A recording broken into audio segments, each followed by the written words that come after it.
Bam Bam is doing it. Lakers. Yeah, I mean, that's your team. Jimmy Buckets. You're melting. Dude.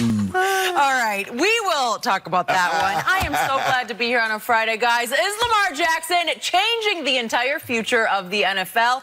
And Pacers All-Star guard Victor Oladipo is going to join us live in studio to talk about his run on The Masked Singer. You guys catch that? He was pretty impressive. I think I'm going to do it next year.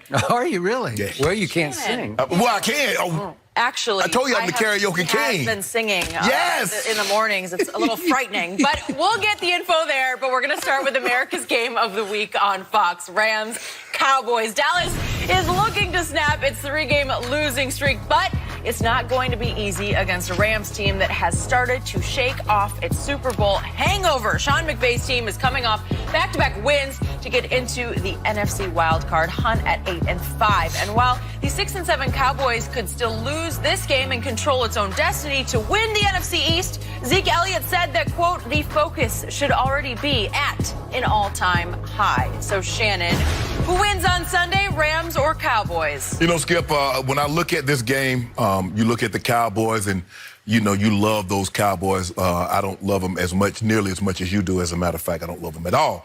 But when I look at the Rams and what they've been able to do the last couple of weeks, they're starting to look like the Rams offense of last year that led the league in scoring.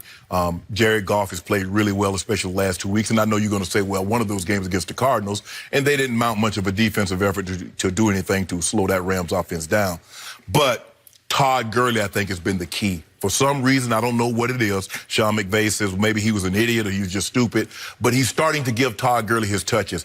3 of the last 4 games, he's gotten 20-plus touches. And when Todd Gurley can run the football, he doesn't need to be 150 yards a game. But when he can run it a little, the play action is really there. And now that leaves Cooper Kupp, who's his favorite target, Robert Woods. Those guys are wide open. Brandon Cooks can still take the top off the coverage. Higbee, the tight end, is playing unbelievable the last couple of weeks. Skip, I know you think this is going to, your Cowboys are going to show something. And plus, you already told me they don't really need this game. They're looking forward to next week because they can lose this week and win next week and everything will be all forgotten. It's not going to happen. I got the Rams 31-27. Because, you know what, Skip? The Cowboys will probably show up for a quarter two. That's normally what they do. They probably take the opening drive and march right down the field. And if they were to do that, you already know what happens after that. Then they go the next 2.5 quarters and they do absolutely nothing. Or one of two things are going to happen. They're going to do the first scenario, what I just mentioned, or they do absolutely nothing for like 3.5 quarters. Your guy mounts a valiant effort. You say what a warrior he is. Your guy didn't quit, but they lose. They're going to lose 31-27.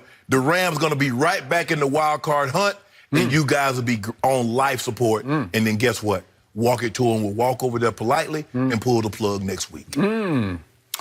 Interesting and boring, but predictable from you.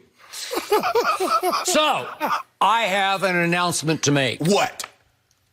The Dallas Cowboys are going to win this football game. I am not here to bet any due on it. I am not guaranteeing it. I'm just telling you, I believe with all my heart and soul, right here, right now, they are going to win this football game. Give me the 4 points, Dean. They are going to flip the script. They are going to reverse your intended curse that you put on them because you've been cursing them week after week. It's been a long, hard, brutal season for me to watch, and I just have a feeling it ends or starts right here, right now. Why do I feel that? Yeah, why? Because they hit bottom in Kansas City. I don't know how, I'm in Kansas City, in Chicago, I'm sorry. Fair. That they hit so bottom that they missed 19 tackles. It's the most that have been missed in a single game over the last full calendar year of NFL football. And they have had to hear about it all week. And I've told you this before, and I'm going to drive it home today. The most publicized team in all of sports, it's not the Yankees, it's the Dallas Cowboys. They're the most publicized team in the world to me. I guess you could debate that with some of the big soccer franchises, but to me, it can be a double-edged sword because it can create a fat cat syndrome in which they all get overpaid and overrated, and we've seen a lot of that this year with DeMarcus Lawrence and Ezekiel Elliott. Because I know what you mean by fat cat, because it not has anything to do with success, because you guys hadn't been successful in a very long time. But that double-edged sword, the other side of it is it can eventually create what I call the alley cat syndrome, where all of a sudden they just get Y'all ain't got none of them. Y'all ain't got none of them. Stop it. Lean, Stop it. They get mean, Whatever. They get hungry, and here they come when you least expect it. They just get sick and tired of hearing about how bad they are, especially from the Hall of Famer Shannon Sharp. Did I lie? The leader of the anti-Cowboy. Am I lying, Skip?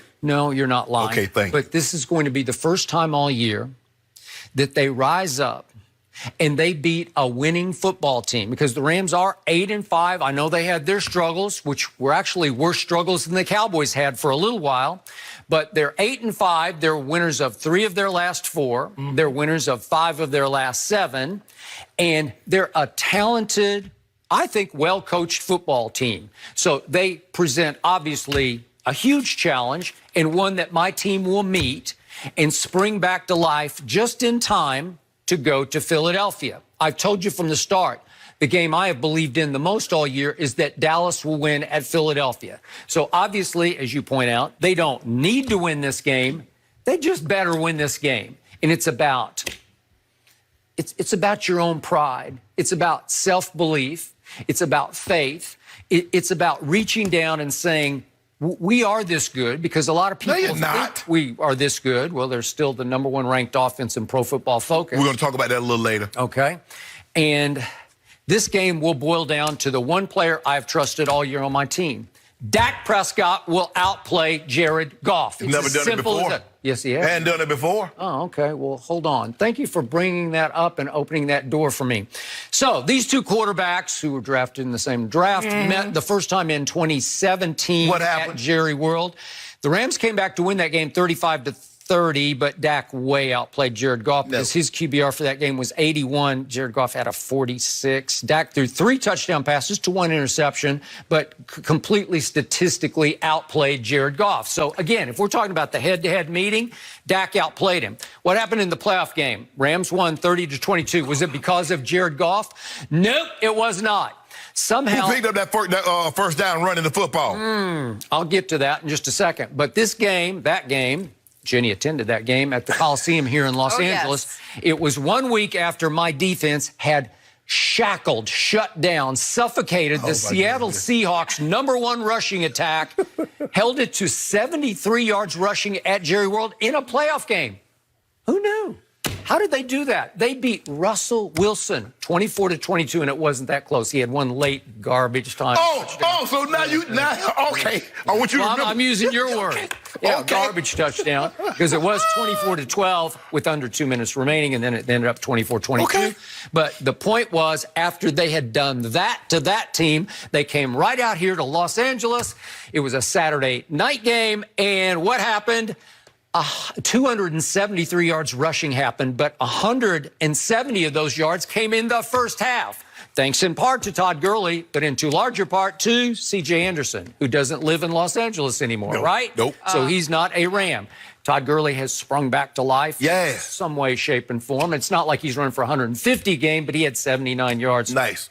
And it was a good game. You're right. They have recommitted to the run, and I give them that. But that night, they really committed to the run. 273 rush yards against the same defense that had held the #1 rush attack to 73. How can you explain that? You guys don't handle prosperity well. Okay, maybe not. I don't know. But once again, that night, my quarterback had a QBR of 84, and your quarterback now, Jared Goff, had a 57. So he is dramatically outplayed him both times, and it's about to happen again, this time at Jerry World. But this is what I don't understand, Skip. You said, okay, Jared Goff has won every matchup that he has faced, where his team has faced Dak Prescott and the Cowboys.